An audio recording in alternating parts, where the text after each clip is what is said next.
Allez. Fabien, ça fait maintenant 2 semaines que l'entraînement a repris. On arrive à la fin de cette deuxième semaine de travail, donc de préparation. Ton ressenti sur ces premières semaines avec le groupe? Eh bien, plutôt positif. La première donnée est qu'on a à peu près tout notre groupe. On n'a pas perdu de joueurs en route pour l'instant, malgré quelques petits bobos, je pense, qui sont logiques. Donc ça, c'est la première chose. Après, un groupe assez volumineux, avec 13 joueurs pros et 5 ou voire 6 ou 7 jeunes qui complètent le groupe. Donc ça fait pas mal de monde, ce qui permet de travailler, je trouve, de façon qualitative et surtout un petit peu plus intensivement, je dirais, que ce qu'on a pu faire précédemment, parce qu'on a la possibilité, je dirais, de tourner davantage, d'avoir des temps de récupération au cours d'une séance un tout petit peu plus importants que quand on est moins nombreux. Donc voilà, des données assez positives. On a eu peur que la météo nous pénalise un petit peu par rapport aux très fortes chaleurs. Heureusement, le mois d'août pour l'instant est assez clément, donc on peut travailler correctement. Je pense que les joueurs peuvent récupérer. Voilà, donc plutôt pour l'instant très satisfait. Maintenant, on connaît les prépas, ça se passe plutôt bien généralement. Il n'y a toujours pas d'échéance sportive réelle. On n'a pas encore abordé les matchs amicaux, donc voilà, ces problématiques vont arriver rapidement. Un groupe qui depuis quelques jours est au complet. C'est arrivé, enfin Valentin est revenu assez rapidement finalement de ce mondial. C'était important pour toi d'avoir tout le monde très très vite? Ben oui, on attendait effectivement le retour de Valentin. Bon, c'est quand même une chance d'avoir un joueur international qui en plus est allé loin dans la compétition, voire très loin. Donc on est content de l'avoir récupéré. Lui aussi arrive dans un nouveau club, donc il avait envie de réintégrer l'équipe tout en soufflant un peu, parce qu'ils n'ont quand même pas été ménagés. Ils ont repris assez tôt la préparation après la fin de saison. Donc il n'avait pas eu beaucoup de vacances. Et puis un complément aussi, un jeune du centre, Adam Baig, joueur japonais qu'on attendait aussi, qui vient d'arriver, qui peut commencer à s'entraîner et qui est intéressant. Donc voilà, le groupe est effectivement au complet, donc je le rappelle, c'est assez dense, pas mal de monde, plutôt bien, une émulation positive, donc ouais, pour l'instant c'est... Quelque chose qui a été remarqué par les quelques observateurs qui ont déjà pu voir quelques séances d'entraînement, notamment certains journalistes, il y a plus de taille. Déjà visuellement, quand on arrive et qu'on voit l'équipe s'entraîner, c'est quelque chose forcément que tu as vite ressenti et que tu voulais aussi peut-être? Ouais, je pense qu'on verra les statistiques de la Ligue sur la densité, la taille, le poids des équipes, qui est un paramètre quand même assez intéressant à analyser. Donc effectivement, dans le recrutement d'un joueur comme Wellington qui a plus de 2 mètres, Masira Sakho qui est quasiment à 2 mètres, voilà, le fait d'avoir basculé un Jordan Pitre qui remplace Arnaud, qui est la Masa, qui n'avait pas du tout la même densité physique, Adrien Canoine au milieu qui est aussi un joueur de taille, voilà, ça rajoute de la taille effectivement. Maintenant, ça suffit pas d'être grand pour être performant en handball, mais c'est vrai que dans l'aspect défensif, ça permet d'avoir plus de choix dans ce qu'on peut mettre en place, et peut-être on va essayer d'améliorer, je dirais, ce secteur-là, et notamment les relations avec nos gardiens. Voilà, donc j'y vois un intérêt défensif sur ce que je viens d'expliquer. Peut-être aussi d'augmenter un petit peu notre capacité à tirer de derrière. Je pense notamment avec un joueur comme Masira qui va être sur le poste avec Quentin. Donc on va retrouver 2 arrière-tireurs. Wellington Ferreira qui n'est pas forcément amené à jouer énormément en attaque, mais sur les séquences où il peut jouer, il a cette capacité à tirer de derrière. Et Adrien aussi. Donc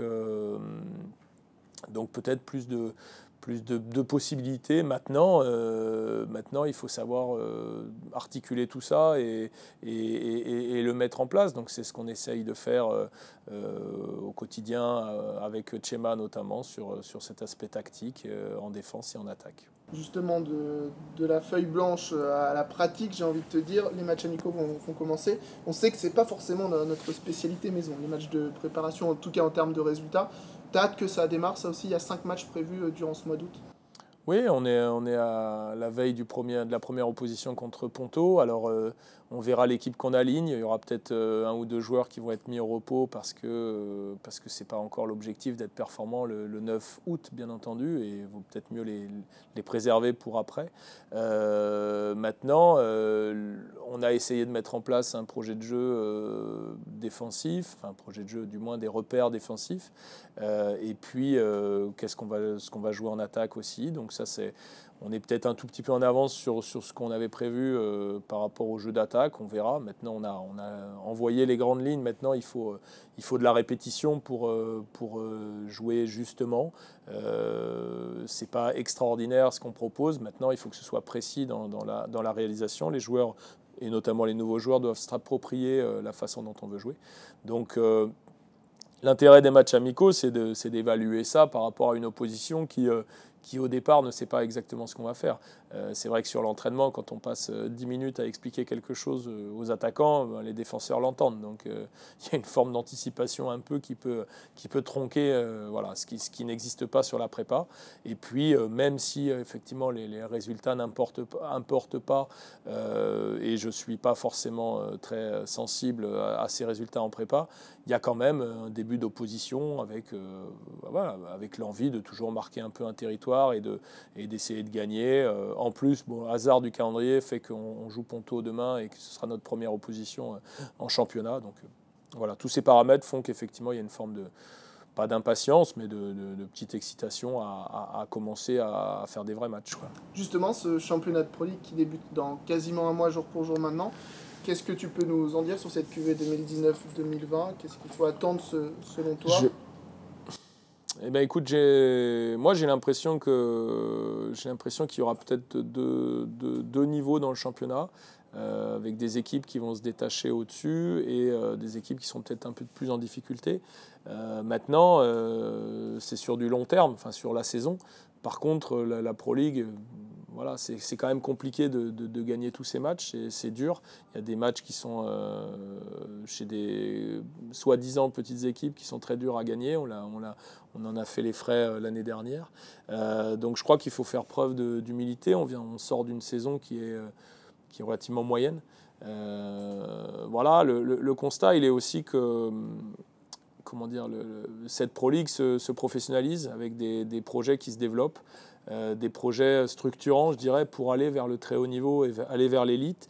Et je dirais que les structures, les clubs, les dirigeants ont commencé à intégrer que la réussite sportive n'était pas le fruit du hasard, c'est-à-dire qu'elle résultait d'un travail en amont relativement long sur la structuration d'un club, sur sa capacité à se développer, à communiquer, à chercher, je dirais, du partenaire.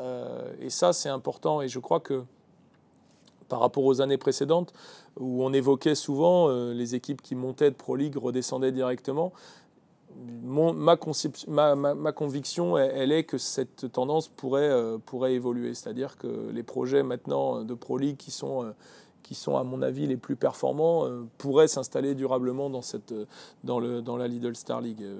Voilà, même si c'est compliqué, mais je crois que c'est ça la réelle révolution. Alors, voilà, les favoris, il y a des favoris, bien sûr. Je pense que Cesson est un favori de fait, de par sa structure, de par son histoire, de par son collectif.